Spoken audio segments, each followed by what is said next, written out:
राजस्थान में एक ऐसा महाविद्यालय है जहां पढ़ाई के साथ साथ छात्र संग्रहण का भी काम करते हैं। इन छात्रों के संग्रहण से एक ऐसा म्यूजियम तैयार हो गया है जिसको देखने के लिए कई स्टूडेंट आते हैं। यहाँ पत्थरों का म्यूजियम भी कहा जाता है। यह पत्थरों का म्यूजियम जहाँ करोड़ों साल पहले के जीवाश्म पत्थर चट्टानें शैलें आज भी यहाँ संग्रहित करके महाविद्यालय में रखे गए हैं।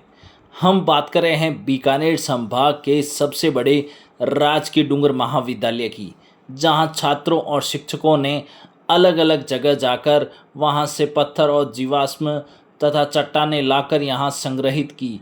इसके बाद महाविद्यालय के भूगर्भ विभाग में एक म्यूजियम बनाया गया जिसे पत्थरों का म्यूजियम कहा जाने लगा। इन पत्थरों के म्यूजियम में एक नहीं करीब 10,000 से अधिक पत्थर जीवाश्म और शैलें आज भी यहाँ नमूने के रूप में संग्रहित हैं।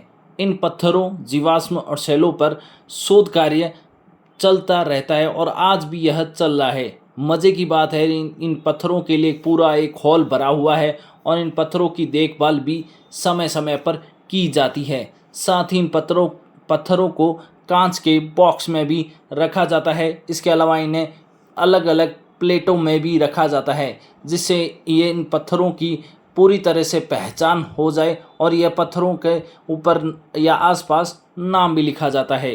राजकीय डूंगर महाविद्यालय के भूगर्भ विभाग के असिस्टेंट प्रोफेसर डॉक्टर देवाराम ने बताया कि राजकीय डूंगर महाविद्यालय में भूगर्भ विभाग में म्यूजियम है जिसे जियोलॉजिकल म्यूजियम के नाम से जाना जाता है। इसमें विभिन्न प्रकार की चट्टानें खनिज और फॉसिल संग्रहित हैं। यहाँ सभी प्रकार के सैंपल भूवैज्ञानिक भ्रमण के दौरान छात्रों ने इकट्ठा किया था। इसको लेकर यहाँ संग्रहालय के रूप में यहाँ इसे सुरक्षित रखा गया है। इस म्यूजियम में 10,000 से अधिक नमूने संग्रहित किए गए हैं।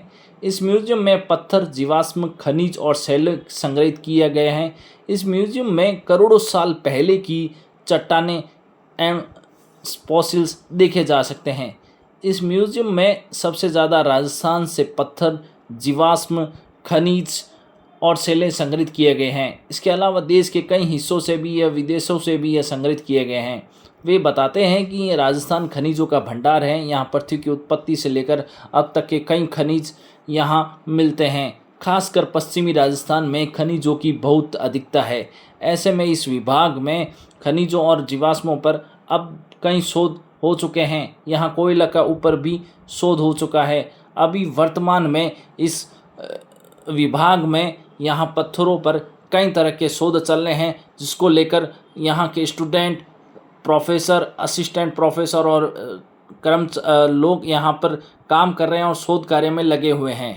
ये जियोलॉजिकल म्यूजियम है जिसमें विभिन्न प्रकार के चट्टानें खनिज एवं फॉसिल संग्रहित किए गए हैं, जो कि हर एक सैंपल यहाँ के विद्यार्थियों द्वारा भूवैज्ञानिक भ्रमण के दौरान इकट्ठा किया हुआ है और जिसको यहाँ एक संग्रहालय के रूप में सुरक्षित रखा गया है। कितने संग्रह है यहाँ पे?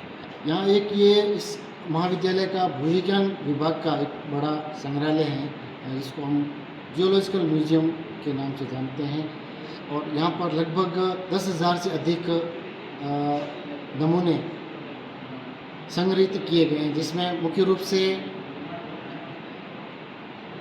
शैलें खनिज और जीवाश्मों के नमूने संग्रहित किए गए हैं। विशेष रूप से पश्चिमी राजस्थान, जो कि ऐसे राजस्थान खुद ही एक खनिजों का अजायब घर है, जहाँ पर पृथ्वी की उत्पत्ति से लेकर वर्तमान के समय तक की रॉक मिलती हैं और एक कहते हैं कि प्री कैम्ब्रियन से लेकर के होलोसिन तक की स्ट्रेटिग्राफिक कॉलम की रॉक्स यहाँ मिलती है। और विशेष रूप से यहाँ की शोध की बात करूँ तो पश्चिमी राजस्थान में भी खनिजों की बहुत अधिकता है, जीवाश्मों की भी बहुत अधिकता है और उन के वे उद्भव के बारे में, उनकी गतिकी के बारे में विशेष रूप से शोध इस विभाग में हुए हैं, जिसमें मुख्य रूप से सिरेमिक्स के बारे में शोध, कोयला के ऊपर शोध हुए हैं, यस, पुराने की बात करें तो right from the evolution of the earth, जैसे जैसे पृथ्वी के अंदर चेंज आए हैं, तो यहाँ लगभग 3300 मिलियन ईयर्स से लेकर के लगभग 60 से 65 करोड़ वर्ष तक की चट्टानों के सैंपल संग्रहित हैं। अच्छा, यहाँ एक बात बताएं, कहाँ से यहाँ के पत्थर और लेकर आए हैं आप यहाँ? यस, मुख्य रूप से यहाँ जो संग्रहित जो नमूने हैं सैलों के, जीवाश्मों के या खनिजों के, वो ज़्यादातर राजस्थान के हैं और कई ऐसे सैंपल हैं जो बाहर के भी हैं और कई कुछ सैंपल ऐसे हैं जैसे वोल्केनो के सैंपल, पिमिस्ट्राइप रॉक के हैं, वो आउट ऑफ इंडिया के भी सैंपल संग्रहित हैं।